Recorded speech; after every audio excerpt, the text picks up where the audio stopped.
A ver, gente, si ven. Sí, profe, se ve. Bueno, la clase pasada yo les había estado explicando este material. No lo terminé de explicar porque obviamente es un material muy largo, pero es muy interesante, que es el que tiene, por ejemplo, acá les estoy compartiendo la estructura de la balanza de pagos argentina, de cualquier balanza de pagos, en nuestro caso puntual es en Argentina, que es vendría a ser como el balance del país respecto del comercio exterior, ¿ven? Esto es lo que habíamos estado viendo en la clase pasada. Y habíamos llegado hasta acá. Habíamos llegado hasta acá. Nos faltaba ver el balance de pagos, el mercado de divisas y el mercado de dinero. Existe una relación muy estrecha entre el balance de pagos, el mercado de divisas y el mercado de dinero. Porque el balance de pagos vendría a ser como la contabilidad de todas las operaciones que yo hago con el exterior. O sea, lo que son las compras al exterior, ya sea de bienes, de servicios, de dinero, porque puedo pedir dinero prestado, ¿sí? Que sería el endeudamiento. Y a su vez, las ventas, que son las exportaciones. Obviamente, si yo compro al sector externo, le tengo que pagar en una divisa que sea de aceptación internacional, como sería la divisa extranjera del dólar o el euro, por ejemplo. Y a su vez, si vendo, voy a querer cobrar en esas divisas. ¿Para qué? Para, como país, guardar lo que recibe el nombre de reservas internacionales. La variación de reservas internacionales surge o se debe a que cada vez que yo vendo al exterior, si consigo más dólares porque me exporté más de lo que importé, voy a tener más cantidad de moneda extranjera. Y si importé más de lo que exporté, voy a tener menos cantidad de moneda extranjera. ¿Qué es lo que le conviene a un país? Y obviamente que tengamos más, ¿sí? Si la suma de la cuenta corriente más la cuenta capital y la financiera más los errores y omisiones dan positiva, significa que al país entraron más divisas de las que salieron. Veamos esto. Miren. Esto les va a servir para comercio exterior, que creo que la tienen con Cabral. Cuenta corriente, cuenta financiera,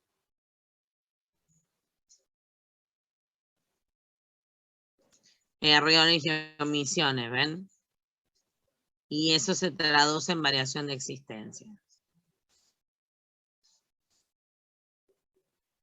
¿Está? Sí, sí, profe. Viene de ahí. Ok. Es un esquema similar que utilizaron para calcular por el método del gasto, el PBI. Bueno, es similar para calcular la balanza comercial y balanza de pagos. La balanza comercial es la diferencia entre exportaciones e importaciones. La de pagos es cuando ya tengo en cuenta todo. Si por el contrario el resultado fuera negativo, significa que se fueron más divisas que las que entraron. Y estos movimientos obviamente van a impactar en la oferta y en la demanda de divisas o de moneda extranjera. Con un tipo de cambio flexible, ¿qué sería el tipo de cambio flexible? Cuando las curvas de oferta y demanda se ajustan en el mercado. O sea, ¿se acuerdan cuando nosotros vimos equilibrio? Que decíamos que en el punto donde la demanda se iguala con la oferta, calculábamos precio y cantidad de equilibrio. Sí, profe. Sí, profe. Bueno, si el Estado no es intervenido por nadie, o sea, el Estado no interviene en el mercado, la demanda de divisa es igual a la demanda que ustedes estudiaron siempre, porque es una demanda. No importa de qué, va a tener esa forma, ¿está? Y la oferta de divisas va a tener la misma forma que la oferta tradicional. O sea, el gráfico que yo siempre expliqué de equilibrio se aplica acá. Vamos a ver si tenemos algún gráfico más abajo, me parece que sí. Pero la verdad que no. O sea, profe, sería perpendicular, ¿no? Ahí les voy a... Miren, ahí están las curvas. Esperen. Porque este apunte no lo armé yo. Este apunte es de la UBA, de la Universidad de Buenos Aires, pero es muy lindo. Es muy completo aparte. Entonces, esta vez, este se lo subí. ¿Ven? Sí, profe. No es que armamos curvas nuevas. Nosotros lo que tenemos es el tipo de cambio en el eje de las ordenadas y la cantidad de dólares en el eje de las abscisas, que le podemos poner la palabra cantidad de dólares o le podemos poner la Q. ¿Ven? Sí. Ahí me entró John, tu parcial. Bueno, profe. Ok, gracias. Bueno, No, por favor. yo lo que les digo es, lo que les quiero hacer ver, es de que no cambian las curvas que nosotros hemos visto, ¿ven? La demanda sigue siendo demanda, la oferta sigue siendo oferta, solo que acá, en lugar de poner precio, ¿cuál es el precio de la moneda extranjera? El tipo de cambio, entonces ponemos tipo de cambio. Y acá en lugar de poner cantidad, vamos a poner cantidad de dólares o Q directamente, ¿está? Y obviamente el precio de equilibrio va a ser el tipo de cambio de equilibrio. Y cuando el Estado no interviene, ese tipo de cambio va a quedar fijado por la libre interacción entre la oferta y la demanda. Ustedes fíjense, ¿qué pasaría con el dólar si no tuviéramos límite para comprar dólares? ¿A cuánto se estaría vendiendo? ¿A lo que se vale ahora o a 200? ¿Se iría por las nubes, profe? Tal cual. ¿Saben cuánto está en el mercado blue? Yo hoy cuando me dijeron casi me caigo de espalda. 205 pesos. Sí, pero ya estaba a 200 pesos, el dólar 100, Bueno, 100. ahora está a 205 y así vamos a seguir. Y ahí vamos a seguir. Así que imagínense para dónde vamos. Bueno. ¿A qué le llamamos tipo de cambio flexible? Cuando el Estado no interviene, cuando se ajusta solo, ¿sí? Los movimientos de la curva y de la oferta y de la demanda se van a determinar por las fluctuaciones en el precio de las divisas. Cuando hay mucha que quieren moneda extranjera, presiona, ¿no es cierto? Y aumenta la demanda de divisas. Entonces, si aumenta la demanda, pero hay poca oferta, el precio va a tender a subir, porque ¿a quién le van a vender? Y al que más pague. Ahora, si no hay mucha demanda de divisas, el precio tiende a bajar, porque el exportador, para vivir en Argentina, necesita pesos y va a aceptar menos cantidad de peso por dólar, ¿sí? Pero eso depende de la presión que haga la demanda sobre el tipo de cambio. No se olviden que el tipo de cambio es el precio de la moneda extranjera, ¿ok? Sí.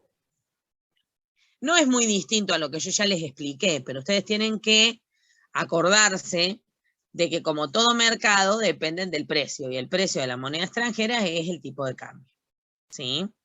Sí. Por ejemplo, si aumenta la demanda de importaciones o para pagar intereses al exterior o para comprar propiedades en el extranjero, la curva se va a desplazar hacia la derecha y el tipo de cambio va a aumentar. Por el contrario, si aumenta la oferta porque aumentaron las exportaciones o las ventas de activos al exterior, va a provocar un desplazamiento a la derecha, pero de la oferta, y entonces el tipo de cambio va a disminuir. ¿Qué pasaría en el caso de un tipo de cambio fijo? ¿Cuál sería el tipo de cambio fijo? ¿Se acuerdan el famoso 1-1? Un peso, un dólar que tuvimos en Argentina alguna vez. Bueno, ese sería un tipo de cambio fijo. El Banco Central interviene porque obviamente para que el tipo de cambio esté fijo, lo que se hace que es, y la gente va a presionar, va a querer comprar más dólares. Y el dólar, cuando querramos comprar más, va a tender a querer subir. Pero ¿quién se va a encargar de vender los dólares para que no suba? El Banco Central. Obviamente que el Banco Central, para poder sostener eso, va a tener que tener dólares. Sí, sí. ¿Cómo lo sostuvo el Banco Central en el 1-1? Nos privatizaron todas las empresas del Estado. De ahí sacaron los dólares. ¿Está? Privatizaron aerolíneas, privatizaron el correo, privatizaron los ferrocarriles. ¿Qué más? A ver quién me ayuda. YPF, Telefónica, las aguas. Sí, no, un montón de cosas. ¿O no? Sí, sí.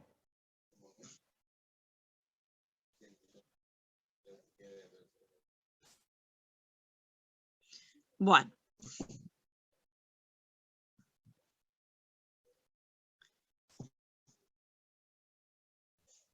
Si incrementa entonces la demanda mediante la compra de divisas, porque la gente quiere comprar divisas, para contrarrestar una caída del tipo de cambio o incrementar la oferta vendiendo divisas para evitar que suba. Estas decisiones del Banco Central también impactan en el mercado de dinero. ¿Por qué? Ustedes se olvidan de que cuando el Banco Central interviene en los dólares, afecta la cantidad de pesos que recibe un exportador y que ese exportador obviamente va a consumir en la sociedad argentina. ¿Está? Uh-huh. Entonces, obviamente, una variación en el mercado de divisas va a afectar el mercado de dinero. ¿Qué significa el balance de pagos en la Argentina? En el cuadro 1, publicado por el INDEC, que es el Instituto Nacional de Estadísticas y Censos, se resume o se transcribe datos del balance de pago para Argentina entre los años 92 y 2005. Veamos qué nos pueden explicar estos números. En nuestro país, la balanza comercial, o sea, las exportaciones netas, que sería a las exportaciones restarle las importaciones. Esto es generalmente positivo, con la notable excepción del periodo de convertibilidad, que fue el famoso 1-1. Luego de la devaluación, las exportaciones suben, porque hubo una importante devaluación del signo en ese momento, del signo monetario. Pero lo que determina el cambio de signo en forma abrupta es la caída de las importaciones. Recién a partir de 2004, que estaba como presidente Néstor Kirchner, estas comienzan a recuperarse y el saldo positivo se atenúa. La cuenta de servicios, que son las que tienen que ver con los servicios prestados a los extranjeros en nuestro país o que los extranjeros nos prestan a nosotros en el país de ellos, también por lo general tiene saldo negativo porque importamos muchos servicios. O sea, muchos argentinos prefieren, por ejemplo, vacacionar en el extranjero más que en su propio país, porque todos nosotros sabemos que a veces es más caro moverte a Salta en tu propio país que moverte a España, ¿o no? Sí. Eso antes que aumente el dólar, por lo menos. No, y ahora también, un pasaje a Italia, decía un periodista, que cuesta $900. Vos tenés 60.000 pesos y te salta.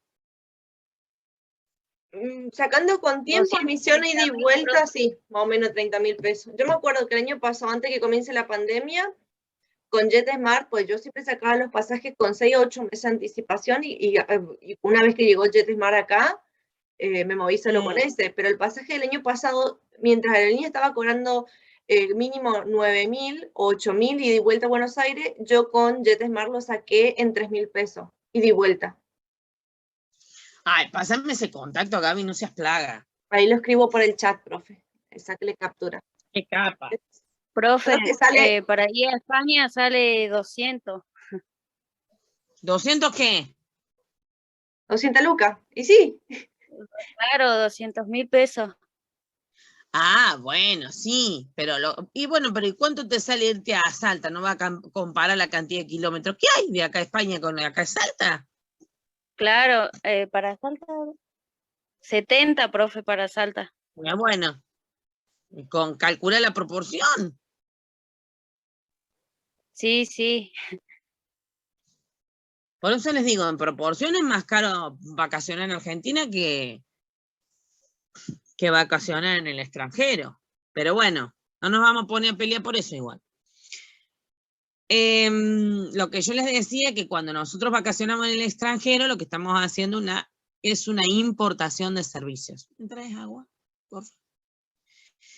Bueno, perdón, que justo le pedí a Pablo que me alcance un poco de agua porque mire que la profe habla. Bueno, también la cuenta rentas presenta un saldo negativo por los intereses de deuda externa y los dividendos que se giran al exterior. Eso corresponde, por ejemplo, a muchas empresas de capitales extranjeros que están instaladas en Argentina. Las transferencias corrientes son positivas, pero el monto es muy bajo a los negativos mencionados anteriormente, de modo que no se compensan. ¿Qué quiere decir esto? Que las transferencias que se reciben son mucho más bajas que la plata que se envía. Por lo tanto, termina habiendo una salida mayor que lo que entra. Terminamos mandando más dólares afuera de lo que recibimos. El saldo entonces de la cuenta corriente solo es positivo en los periodos en que la balanza comercial compensa los negativos frecuentes de los otros componentes. Nótese que ni siquiera en el 2002, cuando estábamos en default, los intereses disminuyen su saldo endeudamiento. Esto es porque se contabilizan con el criterio contable de lo devengado, es decir, en el momento en que son exigibles. ¿Qué quiere decir esto? A ver, porque ustedes no manejan contabilidad todavía, lo van a manejar un poco mejor el año que viene cuando cursen economía de la empresa. Pero para que ustedes se den una idea, a ver, ¿qué diferencia hay entre el criterio de lo devengado y el criterio de los percibidos? Vamos a suponer que yo tengo una empresa, ¿no es cierto? Y que tengo dos empleados, John y Aldana, por ejemplo. Pasó todo el mes de octubre, terminó el mes de octubre, y yo, que tengo problemas económicos en la empresa, de los 100.000 pesos que le tengo que pagar a cada uno de los chicos, le pagué 50.000. O no, vamos a poner otro número, 30.000. Eso es lo que yo pagué. ¿Está bien? ¿Quieren anotarlo en algún lado? Porque después la profe se olvida los ejemplos que inventa, así que ustedes anoten por la duda. ¿Cuánto dijo, profe? Bueno. Porque le pongan 30.000, porque les voy a inventar los valores para poder explicárselo con valores diferentes. Porque si se lo explico con 50.000 se van a confundir porque serían los dos valores iguales. Sí. Partiéndolo con 30.000, me van a quedar 30.000 y 70.000. Si yo le pago 30.000 a cada uno de los chicos, o sea, 30.000 a Aldana y 30.000 a John, voy a terminar pagando 60.000. ¿Ok? Sí. Ese es el criterio de lo percibido. ¿Por qué? Porque a mí la plata se me fue. Se me fueron 60.000 pesos. Y los chicos recibieron los 60.000 pesos. Sí. ¿Ok? Sí, profe. Y ese es el criterio que usa Estados Unidos. Yo pagué los 60.000, registro los 60.000. Más allá de que tendría que haber registrado 200.000 porque cada uno de ellos cobra 100.000. El criterio que rige en Argentina se llama criterio de lo devengado. Totalmente lo opuesto al que rige en Estados Unidos.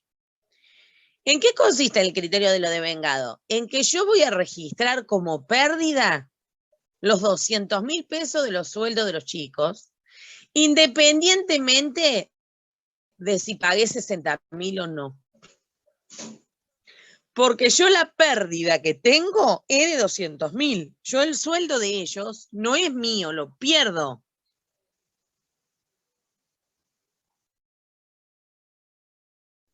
¿Me siguen? Sí, profe. Ahora, el hecho de que yo lo pierda, ¿cómo registraría contablemente yo? Sueldo y jornales sería una pérdida por 200.000. Pero después pondría a caja por 60.000. O sea, el efectivo se me va por 60.000. Porque yo de esos 200.000 pagué 60.000. ¿Ok? Y esos 140.000, por un lado lo voy a registrar como pérdida, porque si son sueldos de este mes, listo, ya los perdí. Pero voy a hacer la registración de que los debo, porque no los pagué. O sea, reconozco que tengo la pérdida, pero como no los pagué, debo una parte. ¿Se entiende esto? Sí. En la otra contabilidad, yo registro lo que pago y lo que me cuesta y lo que debo no lo tengo en cuenta. En nuestra contabilidad registramos la pérdida que tendría que tener, que sería toda la pérdida, los 200.000. Registro lo que ya pagué para descontarlo y ver cuánto debo, y la deuda. Las tres cosas. A eso le llamamos criterio de lo devengado. ¿Está bien? Sí. Al momento en que son exigibles. ¿Por qué? Y porque si la persona me trabajó octubre, noviembre es exigible en el mes de noviembre. Si a mí se me ocurre pagarlo en febrero del año que viene, era exigible en noviembre. Yo lo tenía que pagar ahora, no en octubre o en febrero del año que viene. Estoy en infracción para nuestra contabilidad. ¿Se entiende esto? Sí, sí. Bien. Si no se cumple con el pago, ahí está lo que les decía yo, se registra este incremento del pasivo en la cuenta financiera. ¿A qué le llamamos pasivo en economía o en contabilidad? Al conjunto de deudas que tiene la empresa. Esos son los pasivos. En las utilidades, que sería lo mismo que ganancias, si se observa una importante variación debido a que disminuyeron las ganancias de la empresa durante ese periodo. La necesidad de financiamiento externo, o sea, pedir dinero prestado afuera, durante el periodo de convertibilidad, indicado por el déficit de la cuenta corriente, se refleja en saldos positivos de la cuenta capital y financiera. Dicho financiamiento se materializa con las ventas de las empresas, privatizaciones especialmente entre los años 92 y 94, y con préstamos e inversiones transitorias capitales de tipo especulativo. Es por ello que tanto el sector público como el privado presentan un incremento en sus saldos. Después de la devaluación, la cuenta corriente tiene superávit. ¿Por qué? Y porque hubo una devaluación importante en el año 2002. Por lo que ya no es necesario recurrir al financiamiento externo. Podemos observar que en el año 1995, se presenta un caso particular. Discontinúan las tendencias del periodo y en casi todas las cuentas se pone de manifiesto algunas consecuencias del efecto tequila. El efecto tequila fue una crisis que se trató en México, por eso se tequila. Y como la economía argentina tiene características muy similares a la economía mexicana en cuanto al tipo de producción que tiene, en cuanto a que siempre tuvieron muy alta o muy elevada la deuda externa, ¿sí? Entonces, por eso se vio afectado por la falta de confianza en un país como el nuestro, que tendría los mismos problemas que México. Dentro de la cuenta financiera aparece como un saldo negativo el sector privado, producto de una fuerte fuga de capitales. ¿Qué significa la fuga de capitales? Empresas de capitales extranjeros que estaban radicadas en el país y que deciden irse. Las reservas disminuyen provocando una contracción en la base monetaria. ¿Qué quiere decir eso? Que disminuyen las reservas internacionales del Banco Central y eso provoca que también disminuya la cantidad de dinero impreso en la economía, que eso es lo que se conoce como base monetaria. Como resultado, cae el consumo y por lo tanto también las importaciones, lo que origina el superávit de la cuenta mercancías. Lo que les estaba explicando yo está acá, en esta planilla, ¿sí? Por ejemplo, ustedes cómo leen. Estas son las estadísticas del INDEC. El INDEC presenta la info así. Ven que dice estimación del balance de pagos, millones de dólares, fuente INDEC, y acá va mostrando desde el año 92 hasta el 2008, que era lo que había en la página, ¿no? Ajá. Fíjense. Cuenta corriente negativa, negativa, negativa, negativa, negativa, negativa, negativa. Quiere decir que siempre importamos más de lo que exportamos, ¿ven? Hasta el 2001, ¿lo ven? Sí. Ya me acostumbré como tengo que hacer. Vamos a dejar de tener clase virtual, che. Ay, Dios. Bueno.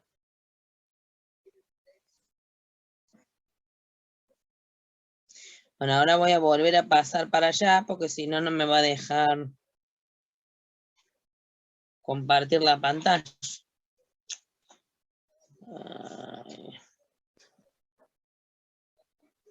Ahí está. Ok. Bueno, ahí les estoy compartiendo, ¿verdad? Sí, profe. Sí. Estamos viendo mercado de divisas. Página 14. Perfecto.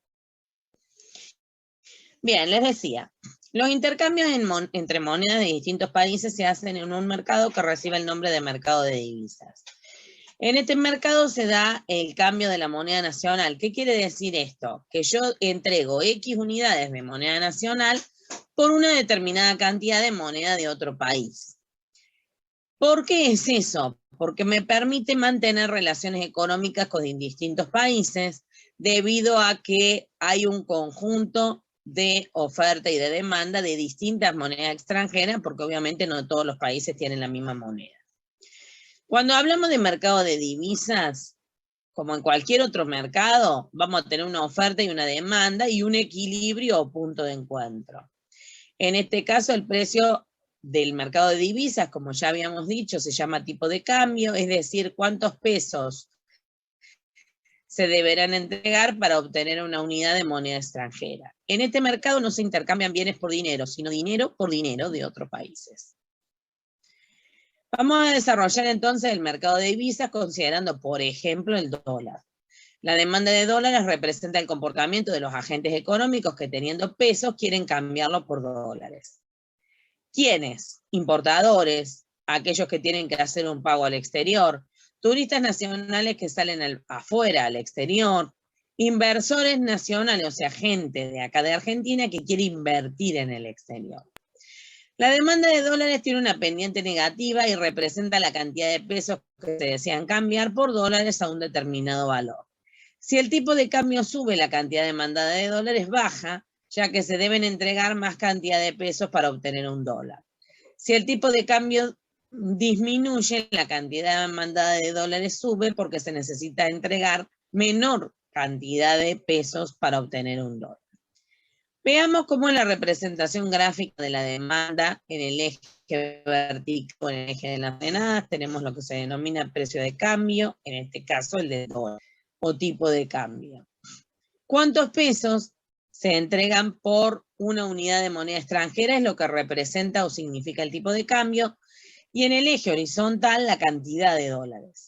Y acá van a ver el gráfico, ¿ven? Tipo de cambio, peso barra dólar, la demanda con el trazado normal, se llama de dólares, o D con una D minúscula chiquita arriba, D supra D. Y acá le ponemos cantidad de dólares.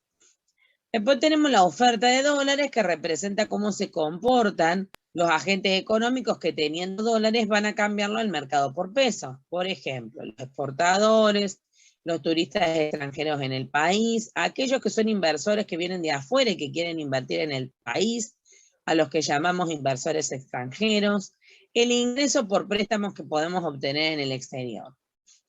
La oferta de dólares entonces tiene pendiente positiva, representa la cantidad de dólares que se desean cambiar por pesos a un determinado valor, y si el tipo de cambio sube, la cantidad ofrecida de dólares aumenta, ya que se recibirán más pesos por cada dólar. Si el tipo de cambio disminuye, la cantidad ofrecida de dólares será menor, dado que se recibirán menos pesos por dólar. De esta manera, la representación gráfica sería de esta forma. En el eje de las ordenadas, el tipo de cambio peso barra dólar, tenemos la oferta de dólares que tiene pendiente positiva y la cantidad de dólares en el eje de las abscisas. ¿Alguna duda, algo que me quieran preguntar hasta ahí? No, profe. Como en todo mercado, obviamente tenemos que determinar el equilibrio. En este caso, el precio de equilibrio va a estar representado por el precio o por el tipo de cambio. Entonces vamos a hablar de un tipo de cambio en equilibrio. Representamos entonces el mercado de divisas, dibujamos la demanda, la oferta de divisa, en el punto donde se encuentran, indicamos el punto E. Ese punto E es el punto de encuentro entre la oferta y la demanda de dólares que recibe el nombre de tipo de cambio de equilibrio y esta QE es la cantidad de dólares de equilibrio. Si al tipo de cambio vigente, o sea, si el tipo de cambio vigente es mayor al tipo de cambio de equilibrio, la cantidad ofrecida de dólares va a ser mayor que la cantidad demandada de dólares. Fíjense, si yo acá tuviera 100 pesos por dólar y yo estoy ubicada acá, el tipo de cambio en realidad en lugar de ser 100 pesos está a 150, voy a tener mucha gente que va teniendo dólares va a querer vender porque gana mucha plata. Y mucha gente que queriendo comprar no la va a querer pagar. Entonces vamos a tener exceso de oferta sobre demanda de dólares. ¿Está? Ahora, ¿qué pasaría o cómo se restablecería el equilibrio? Y el tipo de cambio tendría que bajar. ¿Sí? Sí. Estamos hablando de un mercado sin intervención del Estado, ¿sí? ¿Cómo bajaría? Fíjense. Ahí está marcado, el tipo de cambio vigente es más alto, está la línea de puntos rojo, y tendría que bajar ¿hasta dónde? Y hasta eliminar el equilibrio. ¿Ven que las flechas marcan el equilibrio? Sí, sí, sí. A mí me gusta este apunte, porque si bien no lo hice yo, es re claro, ¿vieron? Sí, profe.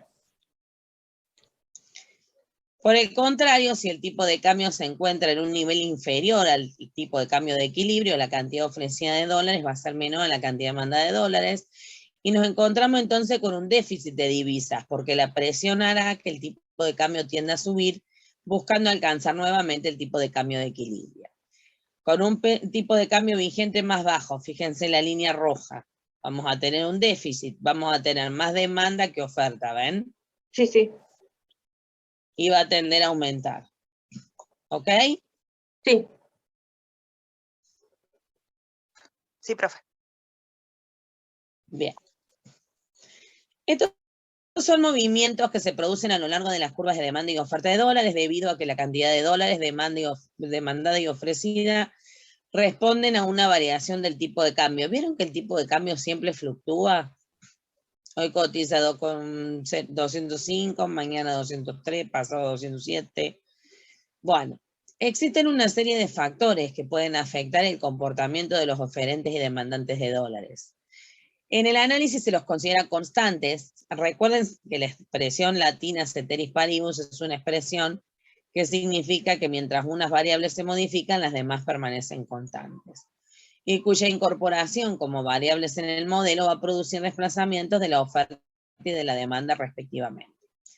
Los factores o variables que pueden afectar el mercado de divisas son el nivel de ingreso nacional y el del extranjero. El nivel de precios nacional, o sea, la inflación nacional y la del extranjero.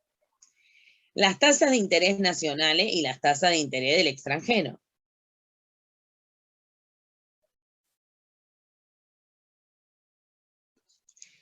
¿A qué le llamamos niveles de ingreso nacional y del extranjero?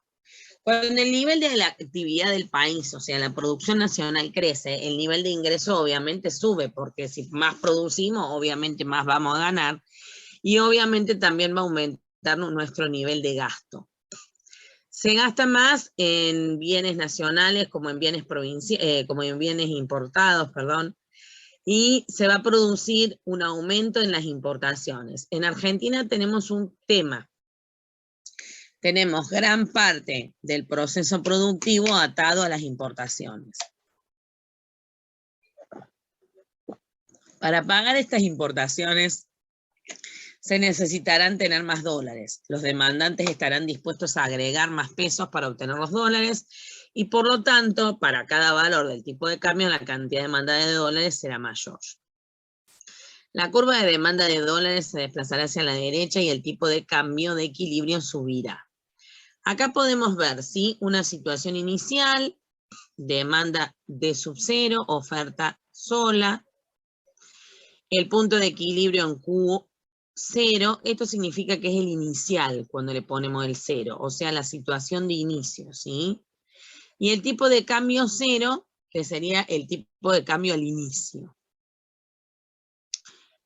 Si se produce un aumento de la demanda de dólares por cualquier causa que no sea atribuible al tipo de cambio, va a haber un desplazamiento de la curva de demanda hacia la derecha, apareciendo la nueva curva azul, que sería de 1.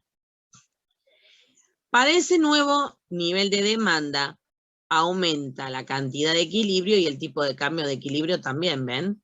Porque pasaríamos al tipo de cambio 1, que es el punto azul, y a la cantidad 1. Sí. ¿Entendimos el gráfico? Sí, sí, profe. Bien. Veamos otro ejemplo. Cuando el nivel de ingreso de China crece, aumenta su nivel de gasto. Porque obviamente si gana más, va a gastar más.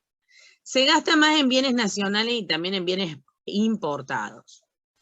Estos bienes comprados por China serán exportados por nuestro país. Al aumentar las exportaciones, habrá más ingreso de dólares, van a entrar más dólares al país y la cantidad ofrecida de dólares al valor del tipo de cambio va a ser mayor. Entonces, la curva de la oferta se va a desplazar hacia la derecha. O sea que, en este caso, como hay más oferta de dólares, porque provienen de las exportaciones, la que se va a modificar es la oferta, no la demanda. La oferta se va a desplazar hacia la derecha, apareciendo la O1 color azul, porque la situación inicial era la negra. Hacemos la cruz inicial en la negra, determinamos tipo de cambio y cantidad de equilibrio. Desplazamos hacia la derecha la oferta. Sí, decime.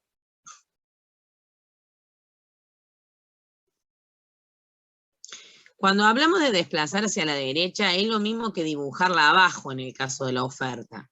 Porque la oferta a la derecha está más abajo de la anterior, ¿sí? Y en el punto donde la oferta nueva, que sería O1, se interactúa con la demanda, se forma el tipo de cambio 1 y la cantidad 1. ¿Ok? Sí. ¿Qué pasaría cuando el cambio se produce en los niveles de precio nacional y extranjero?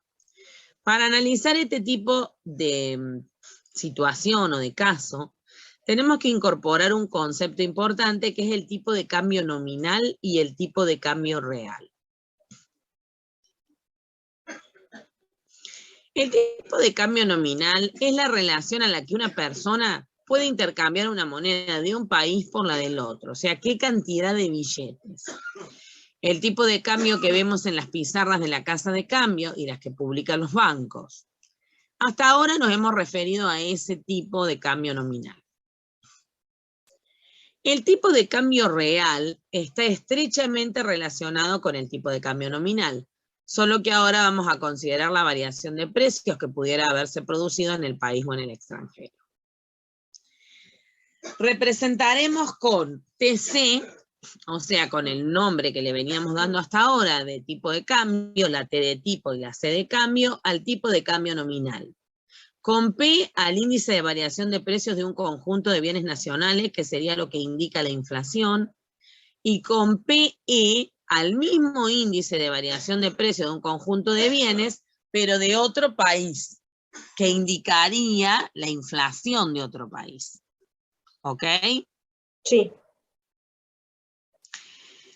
¿Cómo sacamos entonces el tipo de cambio real? La letra que se utiliza es la épsilon, y va a ser igual al tipo de cambio nominal por el nivel de inflación que hay en el país, P, que sería el índice de precios nacional, dividido el índice de inflación que hay en el resto del mundo, que sería el precio o el índice de precios de los bienes extranjeros, el PE. Los importadores y exportadores observan las variaciones del tipo de cambio real para determinar la conveniencia de sus decisiones, ya que dichas variaciones indican si los bienes extranjeros se están volviendo más o menos caros que los bienes nacionales. Si los precios nacionales y extranjeros permanecen constantes, la única variable que afecta al tipo de cambio real es el tipo de cambio nominal. Cuando los precios internos suben, los bienes nacionales son poco competitivos frente a los importados, porque estos siguen ingresando a los mismos precios y los nacionales están más caros, con lo cual las importaciones van a aumentar. Y las importaciones al país lo perjudican porque le implican más salida de fondos. Concretamente, más salida de dólares. La pérdida de competitividad también se puede ver reflejada en la caída de las exportaciones, ya que se encarecen los precios internos, pero en el mercado internacional los bienes se siguen comercializando al precio anterior. Cae la rentabilidad de los exportadores, disminuyen las exportaciones. Cuando los precios de los otros países suben, los bienes nacionales son más competitivos, porque quiere decir que los otros bienes extranjeros o importados son más caros, ¿sí? Y los nacionales se abaratan en términos relativos. La suba o el aumento de esos precios internacionales también presenta un mercado atractivo externo para exportadores de esos bienes. Observemos un ejemplo en números. Argentina fabrica y exporta zapatos de cuero vendiendo ese producto a 210 pesos en el mercado local, con un tipo de cambio nominal de 3 pesos. Vende los zapatos en Estados Unidos a 70 dólares. Concretamente, porque 210 dividido 3, ¿cuánto les da? Sí, 70. Sí, 60. Bien. Si los precios internos en Estados Unidos aumentan, los zapatos exportados en Argentina se vuelven más competitivos, permitiendo que las exportaciones aumenten. Si en cambio son los precios de la Argentina los que suben y ahora los zapatos se venden a 270, los empresarios argentinos tendrán que vender su producto en los Estados Unidos en 90 dólares. No en 70 como estaban antes. Lo que implica que les comprarán menos, disminuyendo sus exportaciones.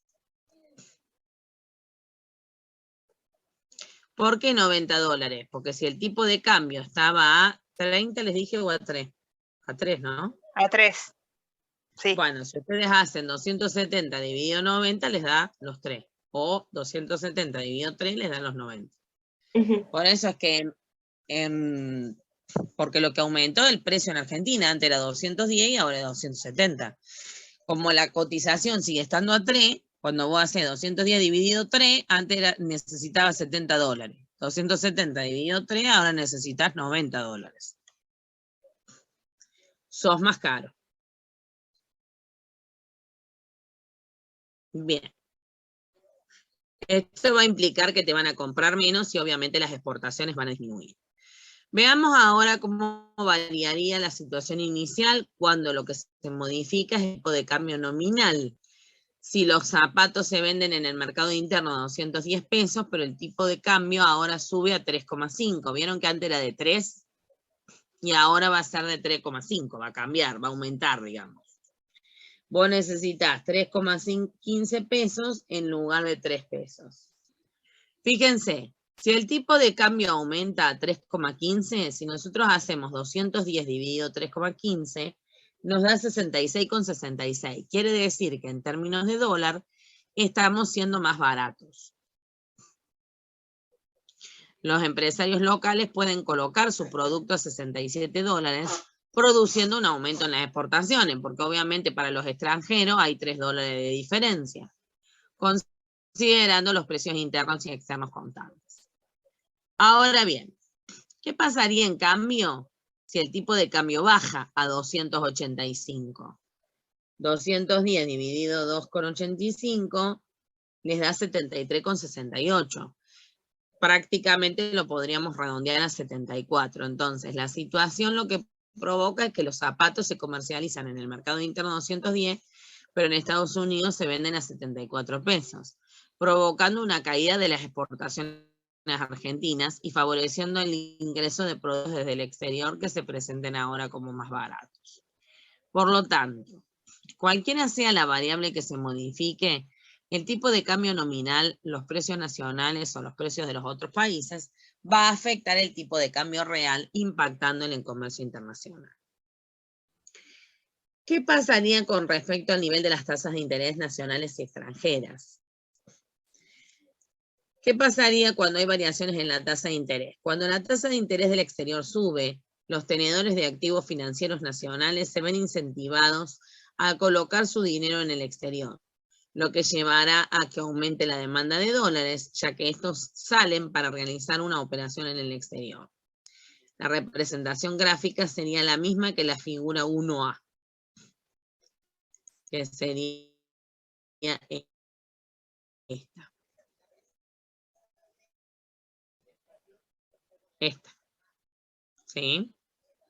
¿Ven que ahí dice el número? Sigue compartiendo la página, profe. ¿Eh? Por eso les decía, acá ven. No la mueve.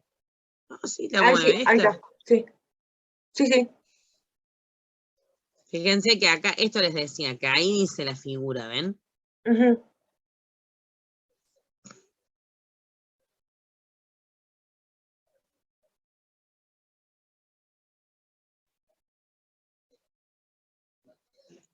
Bueno. Vamos a volver entonces al nivel de la tasa de interés nacional y extranjera. En el caso de la tasa de interés en el mercado financiero de nuestro país sube, y esto incentiva que algunos fondos ingresen al país buscando una mayor rentabilidad del ahorro, que eso se va a ver reflejado en un aumento en la oferta de dólares, cuya representación gráfica va a ser idéntica a la figura 1B, que es esta.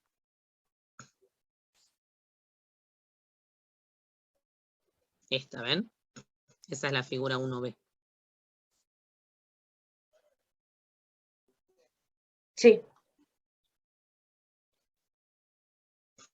Bien. ¿Qué vamos a ver ahora? Los distintos tipos o sistemas de tipo de cambio que existen, que son el simple, el sistema de tipo de cambio simple, el sistema de tipo de cambio fijo y el sistema de flotación sucia. ¿Sí? El sistema flexible, cuando el tipo de cambio se determina por el libre juego de la oferta y de la demanda, decimos que el tipo de cambio es flexible. ¿Qué quiere decir esto? Que el Estado no interviene. En este sistema, el mercado de divisas siempre alcanza el equilibrio y no hay ni intervención del Banco Central. Siempre el Estado va a intervenir a través del Banco Central, ¿sí? En este caso no interviene, pero si tuviera que intervenir, para intervenir en el mercado de divisas, lo hace a través del Banco Central. No es que el Estado, viene Cristina o Alberto e interfieren, no. ¿Sí? Lo hacen a través del Banco Central. Si la demanda de dólares se desplaza hacia la derecha o bien la oferta se desplaza hacia la izquierda, el tipo de cambio sube. ¿Qué quiere decir que el tipo de cambio suba? Se necesitan más pesos para comprar dólares. Por eso hablamos de que se produce una depreciación del peso o una devaluación. Se necesita más cantidad de dinero nacional por unidad de moneda extranjera. En cambio, si la demanda de dólares se desplaza hacia la izquierda, o bien la oferta se desplaza hacia la derecha, el tipo de cambio baja. Se necesitan menos pesos para comprar dólares y por lo tanto se produce una apreciación del peso. En este sistema el tipo de cambio fluctúa hasta el nivel que sea necesario de manera tal de vaciar el mercado. ¿Qué sería vaciar el mercado? Es llegar al equilibrio, al tipo de cambio de equilibrio en este caso. Por ejemplo, al disminuir las exportaciones, la oferta de dólares baja desplazándose a la izquierda. La cantidad de equilibrio disminuye y el tipo de cambio aumenta. Ahí tienen la representación gráfica, tienen una situación inicial que es la de negro, la oferta disminuye y se desplaza hacia la izquierda y en el punto donde se cortan el tipo de cambio 1 con la cantidad 1, queda determinado el precio y la cantidad de equilibrio. Lo mismo ocurre con la cantidad de dólares. Esta era la situación inicial, la situación negra, tipo de cambio sub 0 con cantidad sub 0, y acá nos trasladamos al tipo de cambio 1 con la cantidad 1. Al no intervenir el Banco Central, los únicos movimientos registrados en las reservas del mismo son los que resultan del balance de pagos, y ese saldo se va a ver reflejado en la cuenta variación de reservas internacionales. ¿Qué pasa con el sistema de cambio fijo? Bueno, algo charlamos, es el famoso 1 a 1 de la época de convertibilidad. El tipo de cambio es determinado por el Banco Central, el cual cada vez que quiere contener que no aumente o no disminuya el tipo de cambio, el Banco Central va a terminar teniendo que intervenir para sostener ese valor y evitar las fluctuaciones que se producirían por la libre interacción entre la oferta y la demanda. Este valor preestablecido puede ser modificado solo por la decisión del Banco Central, originando una devaluación. Cuando el nuevo valor es más alto que el anterior, o a una reevaluación cuando el nuevo valor es más bajo que el anterior. Veamos ahora un ejemplo. Al aumentar el volumen de importaciones, aumenta la demanda de dólares y de esta manera se desplaza hacia la derecha la demanda. En la figura se correspondería con D1 y el tipo de cambio tendería a subir. Para que no se produzca la suba, es necesario que el Banco Central ingrese al mercado de divisas y empiece a aumentar la oferta de dólares, representada por O1 en la figura 2B, colocando tantos tipos de dólares como sea necesario para que el tipo de cambio siga estable. Y acá tienen el gráfico, ¿ven?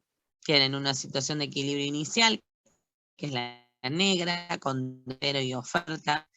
La demanda se desplaza a la derecha, que sería la demanda de color rojo.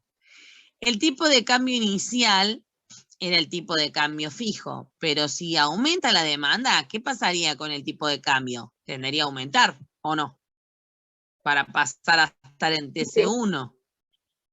¿Por qué no aumenta? Porque automáticamente al estar fijo, cuando tiene que aumentar, el Banco Central entra, vende divisas y la demanda vuelve a su lugar.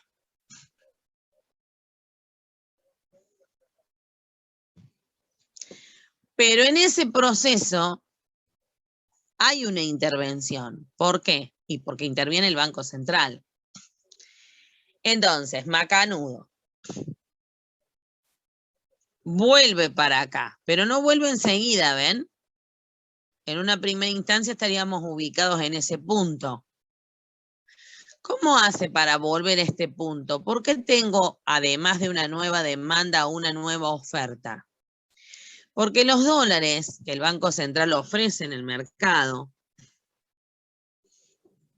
implican una disminución de las reservas internacionales que se encuentran en el activo del Banco Central y que también implica disminución en la oferta monetaria en el mercado del dinero.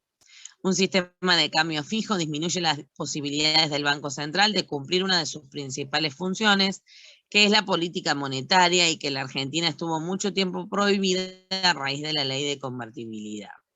¿Por qué estuvo prohibida? Porque genera mucha inflación. ¿Sí? Sí. La función principal, en este caso, cuando el Banco Central tiene este rol, pasa a ser el control del tipo de cambio. Sistema mixto o sistema de cambio flexible con intervención del Banco Central. En este sistema está presente la fuerte intervención de la autoridad monetaria, que busca evitar a través de la compra o demanda de dólares o la venta o oferta de dólares la disminución o el alza del tipo de cambio según sea el caso. Y en este caso hay dos situaciones: la flotación con bandas cambiarias y el régimen de flotación sucia. La flotación con banda cambiaria, se habla de flotación con banda cambiaria cuando se establece un máximo valor y uno mínimo. O sea, se establece como unas cotas, ¿ven? ¿Qué quiere decir esto? Que el Banco Central va a tratar de que el dólar ande por acá. Si se va para abajo del mínimo o se sube para arriba de la banda superior, ahí el Banco Central interviene, si no, no. Si el valor del tipo de cambio se mueve entre estos dos valores, el Banco Central no va a intervenir. Podemos asociar que en esa parte podríamos decir que está haciendo un tipo de cambio flexible. ¿Sí? Ahora bien,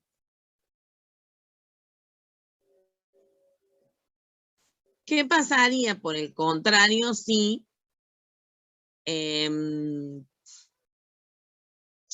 trata de salirse de esas bandas, digamos?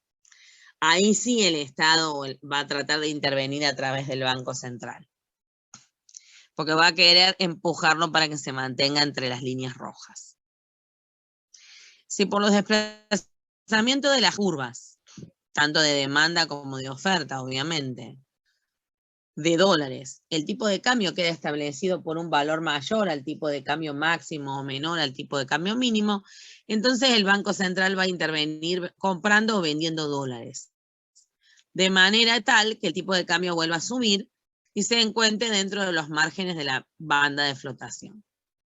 Estas acciones del Banco Central se corresponden y son muy importantes para poder sostener dentro de esas cotas o dentro de esos márgenes o bandas de flotación al tipo de cambio. ¿Sí?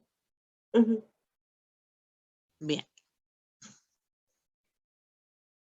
¿Qué pasaría con un tipo de flotación sucia?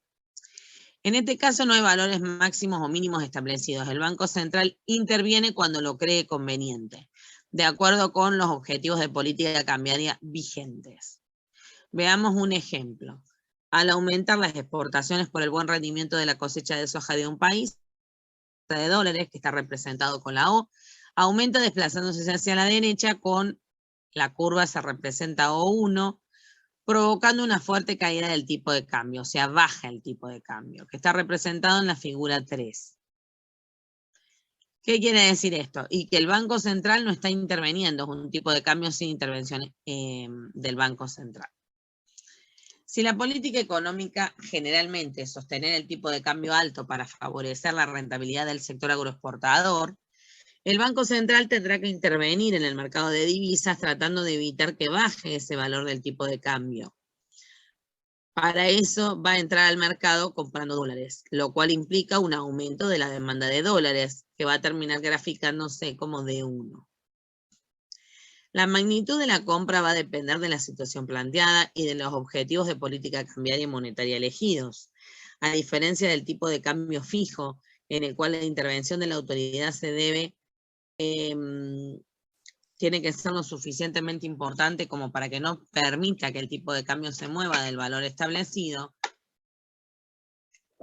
En este caso, el mercado de divisas va a tener que manejar un tipo de cambio que será TC asterisco, que va a ser más alto que el tipo de cambio que quedaría determinado por el libre juego entre la oferta y la demanda en un sistema flexible sin intervención del Estado. Y ahí tienen el gráfico, ¿sí? Teníamos una situación inicial, que era la demanda sub cero y la oferta sub cero. En el punto donde se cortan queda determinada la cantidad de equilibrio y el tipo de cambio de equilibrio, el inicial, ¿no? Ahora bien, si se desplaza la oferta de dinero hacia la derecha, apareciendo O1, la cantidad tendría que ser esta. Acá tendría que haber una cantidad azul, y acá estaría el tipo de cambio sin intervención del Banco Central, que terminaría bajando a donde está el tipo de cambio azul. ¿Por qué no baja? Y porque va a salir el Banco Central a solucionar el problema, pero ahí va a aumentar la oferta de divisas porque va a salir a tratar de vender, va a aumentar, perdón, la demanda de divisas porque va a salir a tratar de comprar dólares para respaldar el valor. Y entonces ahí queda determinado D1, que sería la demanda del Banco Central, para un tipo de cambio que termina estando en el medio entre el tipo de cambio original y el tipo de cambio sin intervención del Banco Central. ¿Ok? Sí, profe. Sí, profe. Bien. Es un tema lindo, es medio complejo, pero es lindo. Y es interesante porque nos ayuda a entender un montón de problemas que tiene el país, ¿sí? Sí, sí. Me están quedando 3 minutos, pero si quieren, podemos volver a entrar. Con este Power ya terminé, ya está. Este material ya lo vimos. Ahora voy a mirar a ver qué otras cosas me quedan por ahí para ver. La idea es que entre hoy y el lunes terminemos. Bueno, así después me quedo con los chicos que recuperan, ¿no? Ujú. En el caso de quienes ya terminaron de rendir el parcial y promocionan, cargo las notas. En el caso de quienes tengan que recuperar, bueno, van a final.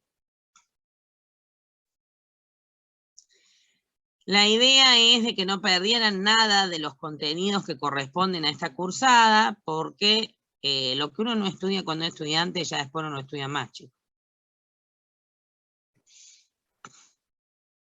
Sí, no nos quedan mucho, nos quedan los power que les mandé. Ah, este es el que ya vimos.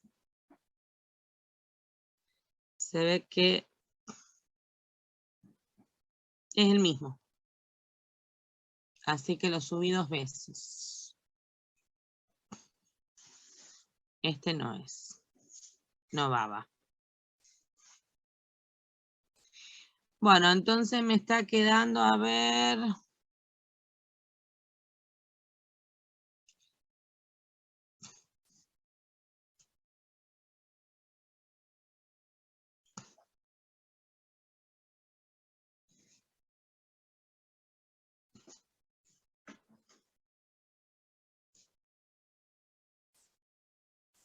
Está medio lenteja esto, ¿eh?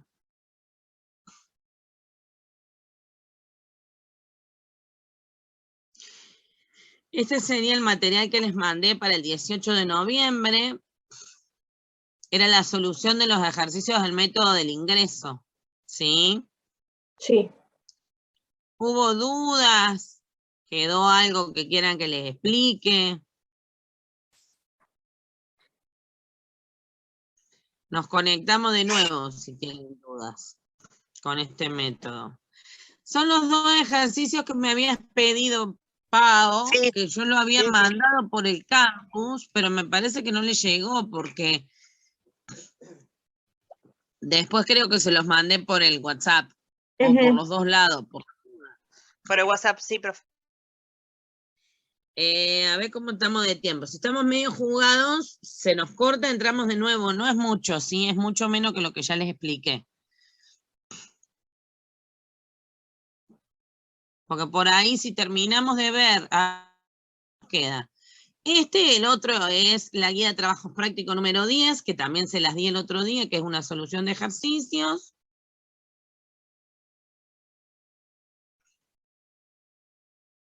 No te me vas a salir acá, loca. A ver. Porque a ella le encanta cortarme la conexión de la clase. Esa Anita es una sacada, ¿no sabes?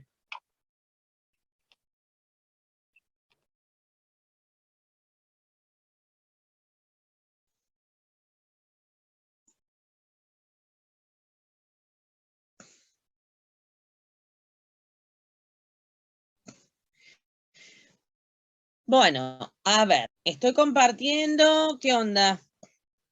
Ven, a ver. Se está compartiendo. Bien. Dice, dado los siguientes datos, sueldo y salarios brutos 2.000 pesos, impuestos indirectos 100, impuestos directos pagados por personas 150, subsidios 50, intereses 200, renta 250, alquiler 300, beneficios totales de las sociedades anónimas antes de pagar impuestos 200, remesas enviadas al exterior 50, transferencias del gobierno a las familias, que sería, por ejemplo, asignación universal por hijo, plan cunita, toda esa historia, 150, depreciación 200, que es lo mismo que las amortizaciones, reservas recibidas 25, aporte jubilatorio 100. Como bien pueden ver, hay algunos conceptos que les son conocidos. Las depreciaciones, la reserva, eso también lo vemos en el método del gasto, ¿sí? Sí. Ahora bien, hay otros que no. ¿En qué se diferencia el método del ingreso del método del gasto? El nombre se los dice. El método del ingreso trabaja con la plata que les ingresa, con la plata que cobran.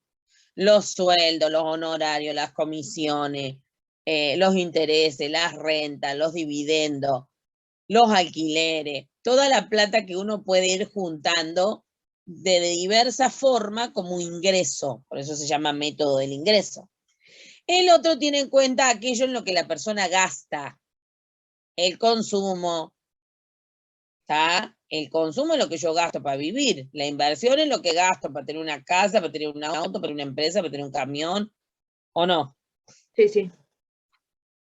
Bueno, por eso son dos métodos diferentes. Creo que alguno de ustedes me preguntó y yo les dije, yo acostumbro a trabajar por el método del gasto. A mí me gusta más que el del ingreso, pero los dos sirven y sirven para lo mismo. Y yo puedo calcular una parte por un método y después seguir con el otro. Entonces, mi obligación es enseñarle los dos. En realidad son tres. También está el método del valor agregado, que es en el que se basa el IVA. Pero bueno, el método del valor agregado es el más tonto de todos y como no es el que más se usa porque solamente me permite llegar hasta el Producto Bruto Interno a precio de mercado, yo en la escuela se los enseño porque es muy fácil, pero en la facultad no tiene ni sentido porque no sirve mucho. Los que más sirven son el del ingreso y el del gasto. ¿Sí?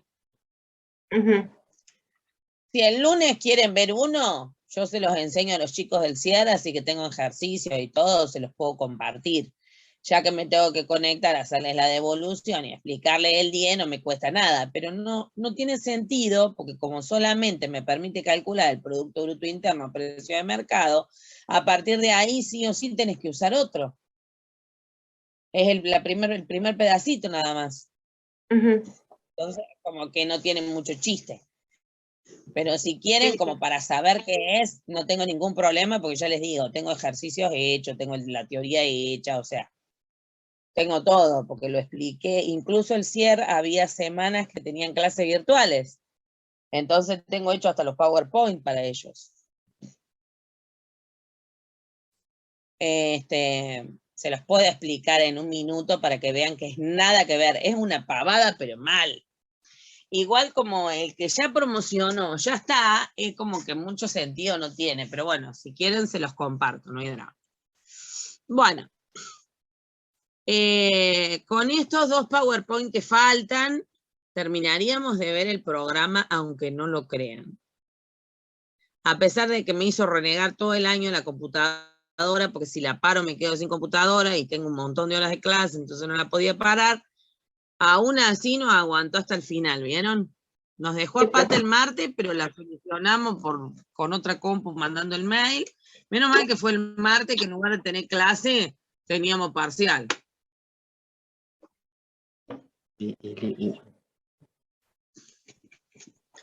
Bueno, en el método del ingreso cambiamos la P del método del gasto por la Y, que sería el método del ingreso. Sí, sí. La sigla va a pasar a ser, en lugar de PBI a precio de mercado, IBI a precio de mercado. En lugar del PNNCF va a ser INNCF, igual, en lugar de... Bueno, y estos dos siempre se sacan, pues nosotros podemos llegar con el método del gasto hasta acá, hasta el ingreso nacional neto a costa de factores. Si yo quiero trabajar con el ingreso personal o el ingreso disponible, ya sí o sí tengo que trabajar con el del ingreso. Lo que puedo hacer, que es lo que normalmente hago yo, se los hago calcular hasta el Producto Nacional Neto a costa de factores, con el método del gasto, y después le hago usar lo que se necesita, para, como hasta ahí son iguales con el del ingreso, a partir de ahí empezamos a usar el del ingreso, que también se puede. Después me pide que calculemos el ingreso personal y el ingreso disponible. Lo primero que voy a hacer es sumar. ¿Qué voy a sumar? Y todos los ingresos que tengo. ¿Cuáles son esos ingresos? Y el sueldo y salario bruto, 2.000, los intereses 200, las rentas 250, los alquileres 300 y los beneficios totales de sociedades anónimas 200. Ahí obtengo el ingreso interno nacional a costa de factores. Sumando todos estos conceptos me da 2.950. ¿Quieren hacerlo?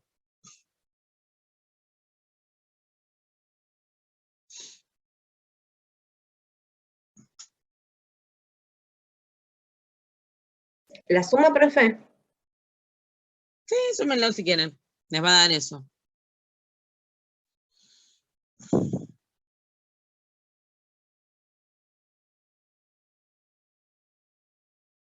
$2.950.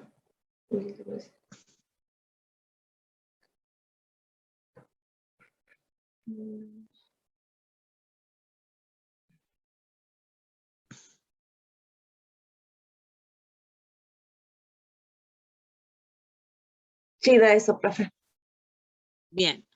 Para convertirlo de nacional, perdón, dije mal. Para convertirlo de neto a bruto, tenemos que sumar las depreciaciones. Entonces le sumo 200 y el ingreso interno bruto a costa de factores me da 3.150. Después le voy a sumar los ingresos indirectos netos. ¿Cómo se calculan los impuestos? Perdón, dije mal. Los impuestos indirectos netos, ¿cómo se calculan? Y a los impuestos indirectos le tengo que restar los subsidios, ¿sí? Si yo saco esa cuenta, me da 50-50. Entonces, ¿qué hago con esos impuestos indirectos netos? Se los sumo al ingreso interno bruto a costa de factores. Si yo a 3.150 le sumo 50, me va a dar que el ingreso interno bruto a precio de mercado es 3.200. ¿Sí? ¿De dónde saco el saldo de remesas? Bueno, el saldo de remesas surge de una fórmula que me dice que la remesa recibida menos la remesa enviada me da el saldo de remesa. Entonces, la remesa recibida es de 25, la enviada es de 50, quiere decir que el resultado va a ser negativo 25. Y acá tienen el cálculo de los impuestos indirectos netos, ¿ven? En la diapositiva 5. Entonces, ya con estos cálculos vengo acá y digo, bueno, me dio negativo, entonces, ¿qué voy a hacer con ese saldo de remesas? Lo voy a restar. 3.200 menos 25 me da el ingreso nacional bruto a precio de mercado porque cambié interno por nacional con el saldo de remesas y me dio 3.175. Para convertir de bruto a neto voy a restar las depreciaciones 200 y para pasar de precio de mercado a costa de factores voy a restar impuestos indirectos netos. Si yo a 3.175 le resto 200 y le resto 50, me va a dar que el ingreso nacional neto a costa de factores es 2.925. ¿Quieren hacer el cálculo? Sí, es como que se usa 2 veces el impuesto indirecto, ¿no? ¿Cómo?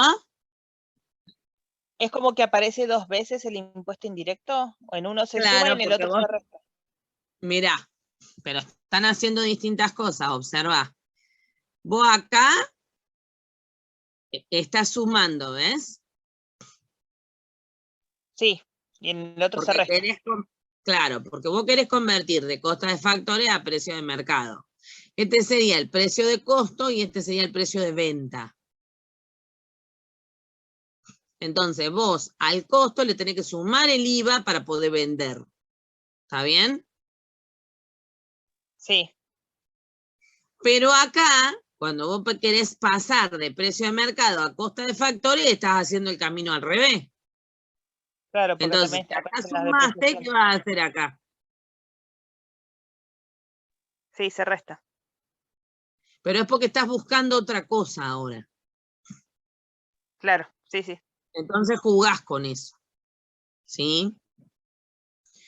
El ingreso nacional neto a costa de factores nos había dado 2.925. A partir de ahí voy a buscar el ingreso personal. ¿Qué tengo que hacer con eso? Y bueno, resto el beneficio no distribuido, que sería la plata que ganaron las sociedades, pero que no fue repartida entre los accionistas. El impuesto a los beneficios, que es parte de lo que gana la empresa y que, que van a pagar impuesto a las ganancias. Los beneficios de las empresas del Estado, por ejemplo, las ganancias que tienen aerolíneas, telefónica, ¿sí? Los aportes jubilatorios, que ahí sí tengo valor, me dice que son 100. Las transferencias, que son 150, y ahí me da el ingreso personal 2.975. A eso le resto los impuestos indirectos, me da 150.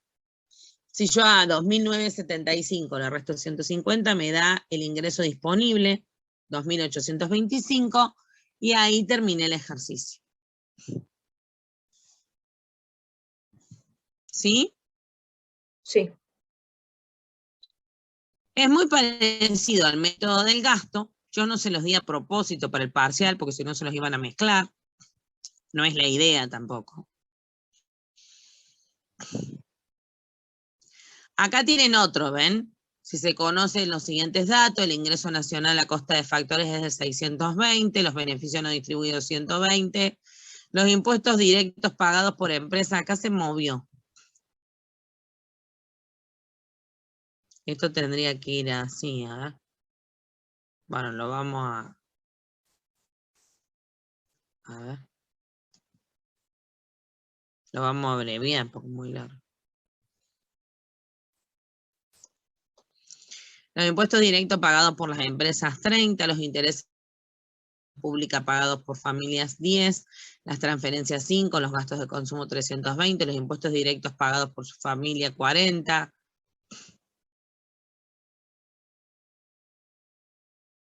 Las transferencias pagadas al gobierno 10, los aportes jubilatorios 60, y acá nos pide un poco menos, un poco más piadoso, me pide el ingreso nacional y el ingreso disponible.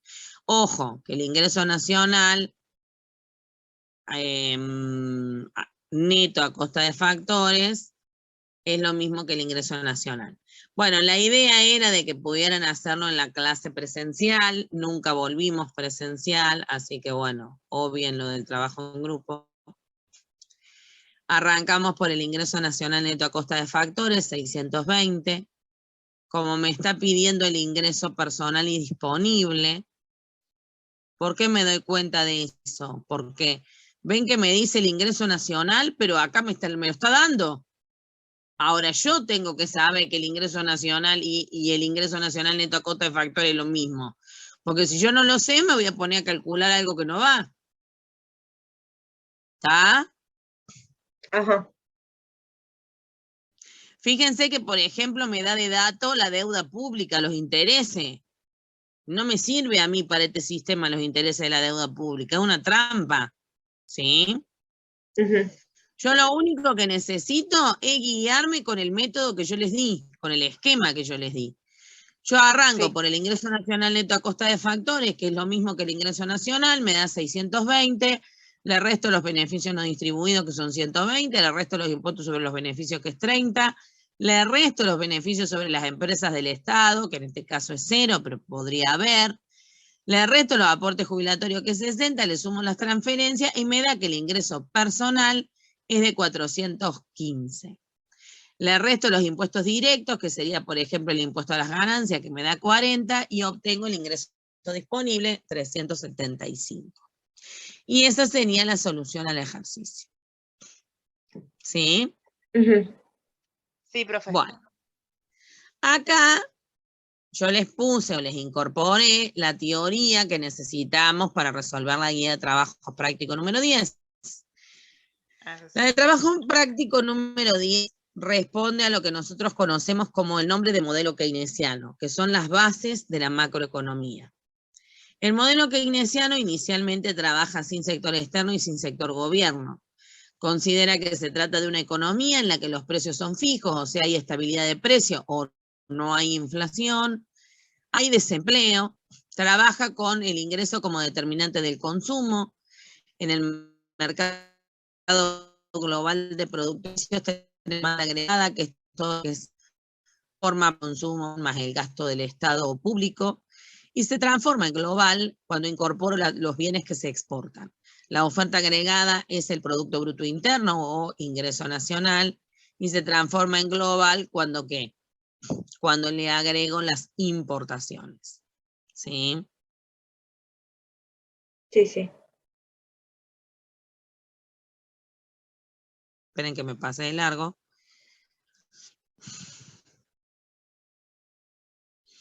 ¿Quiénes serían los componentes del modelo? La demanda agregada, que en esta primera parte va a estar formada por dos variables importantes, el consumo y la inversión.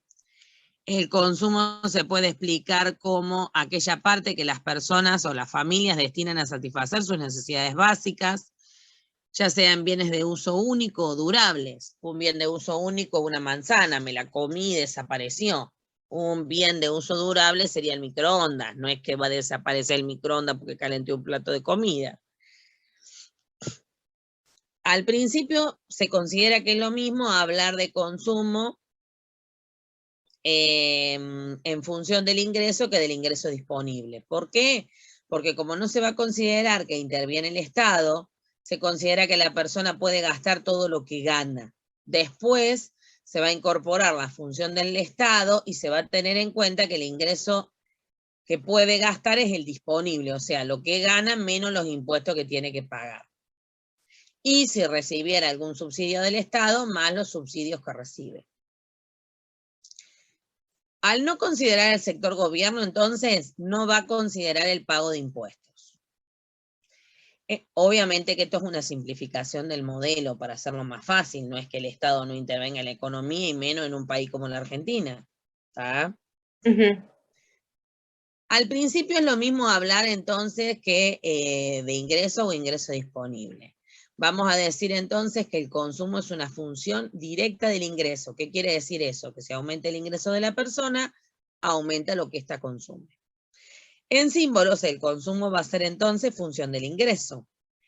Se redefine la función y decimos que el consumo va a ser igual a una parte del consumo que no depende de nada, que es el consumo autónomo, más la propensión marginal a consumir por el ingreso. Esa parte del consumo que no depende de nada representa el consumo autónomo o desahorro. Se le llama consumo autónomo a aquella parte que se consume aunque no tuviera ingresos. Es decir, que por el efecto riqueza, las personas que integran la economía han acumulado dinero que representa dinero no gastado. Cuando uno quiere consumir y no tiene ingresos, vende un bien de su riqueza y lo obtiene. A eso se le llama consumo autónomo. Gráficamente sería esta función, ¿ven? Es una función lineal con pendiente positiva. La ordenada al origen es C con barrita o C sub 0, que sería el consumo autónomo. Y después tiene una pendiente que es la propensión marginal a consumir, que es una C minúscula que multiplica el ingreso. Esta recta que pueden ver acá en el gráfico es una recta rayo que representa el ingreso o Producto Bruto Interno, el PBI, digamos.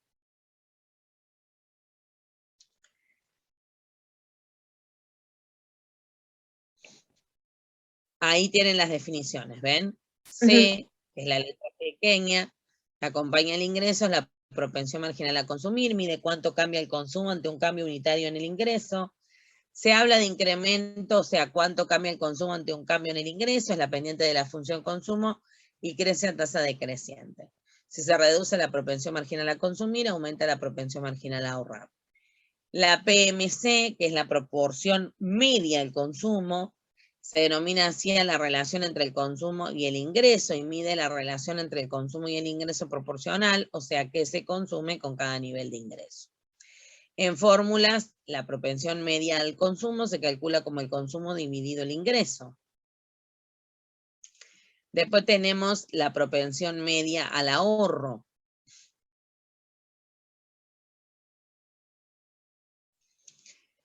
Mide la relación entre el ahorro y el ingreso proporcional, que se ahorra con cada nivel de ingreso. En fórmulas es el ahorro dividido el ingreso. La propensión marginal a ahorrar, la PMGS, mide cuánto cambia el ahorro ante un cambio unitario en el ingreso. Es la pendiente de la función ahorro y se calcula como 1 menos la propensión marginal a consumir.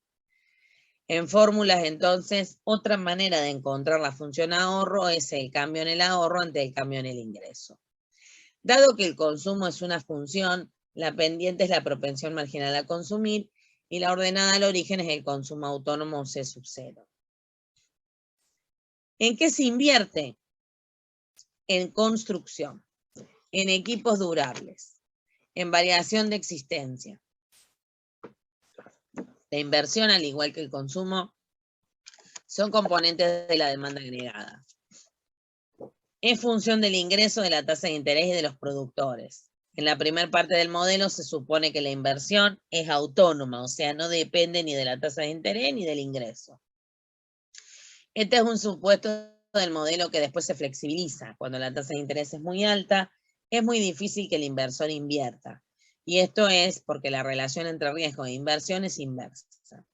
El objetivo del modelo es determinar el nivel de ingreso que le permita a la economía estar en equilibrio. Por lo tanto, inicialmente es una función lineal constante. Acá me comí el gráfico, pero lo tienen en el módulo que yo les di. ¿Se acuerdan en el módulo inicial? Sí, profe. Sí, sí. Y acá tienen unos ejercicios, bueno, como para que repasen, ¿sí? Y los deberes. Profe, ¿la inversión tiene formulita? En una primera instancia, no. Es un... A ver, esperen que... ¿Me aguantan que les comparto? Total, no se me cortó el... ¿Me dan 5 minutos? Sí. Yo tengo que tener por acá... A ver... Ahí está, ¿eh? Aguántenme 5. Porque yo les había mandado un ejercicio, en realidad la guía de ejercicios que les mandé, la 10, es la que está en el cuadernillo, pero yo les mandé una que la inventé el año pasado, que por ahí me emociono y me pongo creativa. La inventé el año pasado porque a los chicos del año pasado, que fue todo el año online, pero sin saber cómo dar clase online, que no es poca cosa, les costaba como mucho entender este tema. Para colmo, el año pasado terminamos como el 26 de diciembre las clases, porque no terminábamos más porque empezamos más tarde, las clases eran por separado, no sabíamos muy bien cómo dar clases, o sea, este año somos Gardel, pero el año pasado fue un tema. No es que uno no quiera, sino que cuando no sabe, no sabe. Ujú.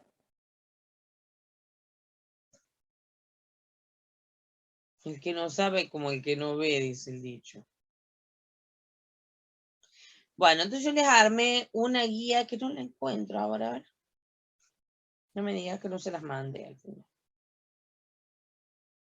Que es introductoria de este tema. Entonces está buena porque te ayuda como a verlo más fácil y después se complejiza un poco más. Pero te da como un centro. Si no la encuentro acá, la voy a bajar de la de química, porque a los chicos de química sí se las di. Capaz que me confundí con los chicos de química.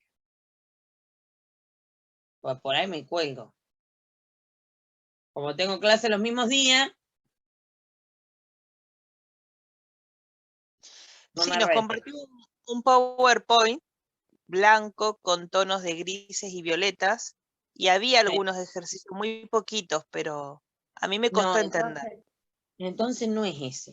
Porque este es medio como marrón, el que quiero yo. También yo ya los tengo, por eso los hago de distinto color, porque si después no me acuerdo después.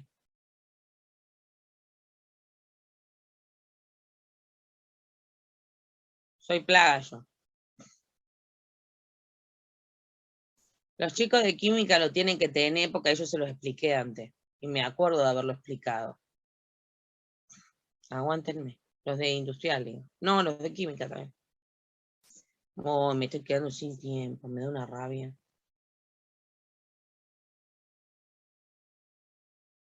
Bueno, ahora si los encuentro, se los voy a mandar por el grupo. Dale, profe. Bueno, profe, sí, sí. Porque con ese porque lo voy a tener que descargar, me confundí, se los mandé a los chicos de química, pero me parece que usted no se los mande. Sí, porque está como guía de trabajo, o se las mandé por el campus, capaz. Y no se las mandé el día del parcial porque no les entraba. Capaz que se lo haya mandado en un sobrecito en el campus, pero por las dudas se los voy a mandar. Sí, porque yo estoy segura que lo mandé. ¿Saben cuándo me parece que lo mandé? ¿Vieron que hubo 2 días que yo rendí? Y que les dije que no me iba a conectar, pero que les iba a mandar material. Sí. Esos días. Ahí estoy segura que se los mandé por el sobrecito. Salvo que me haya confundido y se los hayan mandado a los de química, pero no, me parece que era a ustedes. Se los voy a cargar ahora de nuevo en el grupo. Va a figurar Bueno, como profe, química, pero lo vamos a dejar igual como química para que sepamos que es esa.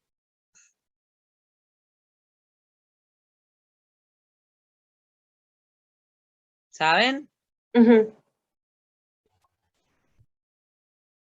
Porque si no, no me voy a dar cuenta cuál es, porque a veces tengo muchos archivos, entonces a veces me confundo y subo de nuevo el mismo. Acá nos vamos a asegurar la bocha de que es este. Bueno, no los voy a torturar más, porque ya es la hora, ya me pasé de la hora de ustedes de clase y por ahí están cansados. Pero en este que les mandé, tienen todas las fórmulas más tranqui y más fácil. Descárguenlo. La idea es que el lunes ya terminemos, así ustedes se pueden dedicar a los finales. A aquellos que tengan que recuperar, si quieren directamente, no son, espero que no sean muchos los que tengan que recuperar, porque corregí uno solo recién. Recuperar no recuperas pago. Ahora todavía no te puedo decir si promociona o no. Bueno, profe. En un rato te digo si querés. Dale, Bueno, así duermo tranquila. El seguro voy a terminar hoy, pero el de los otros voy a tener que corregir mañana porque ya estoy cansada. ¿Viste cuando ya la cabeza no te da? Sí, profe, la entiendo. Ah, el tuyo tengo que sumarlo nomás, me lleva 2 minutos, pero los otros chicos me van a tener que hacer el aguanto hasta mañana. Sí, es este. Es este, chicos, el marrón. El marrón, digo yo. Es el que les acabo de subir en el grupo. Vamos a hacer una cosa, nos vamos a organizar así. Bueno, yo les mando el enlace para las 7. Ahí se fijan qué quieren hacer. Si no tienen drama, a cada uno le hago su devolución primero, todos conectados, después vemos los 2 power y listo, liquidamos. Dale, profe. Profe, yo tengo una duda, sí. ¿Durante el fin de semana usted mandará las notas o vamos a esperar hasta el lunes? No, las notas se las puedo mandar al grupo en un archivo de Word, no hay drama. El tema es que por ahí vos a lo mejor esperás un 10 y te sacó un 8. Y vas a querer saber por qué te sacaste un 8. ¿O no? Ah, claro. No, pero le preguntaba por las notas. Justo, aparte. Lo justo es que el docente, bueno, la pago es docente como yo. Lo justo es que el docente te explique en qué te equivocaste. Si es que te equivocaste. Sí, es este, chicos. Es este. Ahí lo abrí y lo verifiqué. Y sí. Acá dice, este se me cerró el de la compu, pero no importa, se los leo para que se den cuenta cuando ustedes lo lean cuál es. El primer ejercicio es un concepto teórico, dice, a partir del concepto de consumo, piense 2 ejemplos en que usted pueda consumir bienes sin tener ingresos. Recuerde que el consumo autónomo se define como aquella parte que se consume aún cuando no hubiera ingresos, es decir, por el efecto riqueza, las personas que integran la economía han acumulado dinero que representa dinero no gastado. Cuando uno quiere consumir y no tiene ingresos, vende un bien de su riqueza y lo obtiene. A esto se le llama consumo autónomo. Y ahí yo les pongo la respuesta. Por ejemplo, un módulo alimentario, que es ese módulo que te da la municipalidad con alimentos. Sí. La venta de un bien para hacernos de dinero. Vendemos un auto, o vendemos alhajas, o vendemos una máquina de coser que le damos y que no nos sirve. ¿Está? Ese sería un ejemplo. Después dice, desde el punto de vista matemático, ¿cuál es la ordenada al origen y cuál es la pendiente de la función consumo? Indique valor y significado económico. Bueno, si la función consumo es C sub 0 más C por I, C sub 0 es la ordenada al origen, porque es el término que va sin variable. A ver, Pau, decime. ¿Estoy equivocada? Sí, profe. No, está perfecto. Consumo autónomo. Tiene que ser mayor a 0, porque algo, por poco que sea, tiene que consumir la persona. Matemáticamente estará bien que sea 0, pero económicamente no. Porque del aire no va a vivir. Pendiente o propensión marginal a consumir siempre va a ser mayor a 0, pero menor a 1, porque nadie gasta todo. Y nadie ahorra todo tampoco. El consumo autónomo representa el consumo cuando la renta actual es 0. Por lo tanto, se considera que el consumo es positivo. La propensión marginal a consumir mide la tasa a la que cambia el consumo cuando cambia la renta. Siempre es mayor a 0 y es menor a 1 o 1 como máximo. Así la renta se incrementa y el consumo aumenta. Ven que como que va de lo más chiquito, empieza a aumentar. Después dice, si el consumo es 80 más 0,5i, ¿cuánto valdría la propensión marginal a consumir? Y dijimos que la propensión marginal a consumir es el número que acompaña al ingreso. Entonces va a ser 0,5. Y si yo puedo calcular la propensión marginal a ahorrar a partir de la propensión marginal a consumir, porque sé que la propensión marginal a ahorrar es 1 menos S. Entonces, a 1 le resto 0,5, que es la propensión marginal a consumir, y me va a dar S, que también me va a dar 0,5. Porque 1 menos 0,5, ¿cuánto me da? 0,5. Entonces, la propensión marginal a consumir y a ahorrar valdrían lo mismo ahí, porque significa que vos estás gastando la mitad y ahorrando la mitad. Ven que no es difícil, pero te empieza a ir ayudando a que vayas razonando.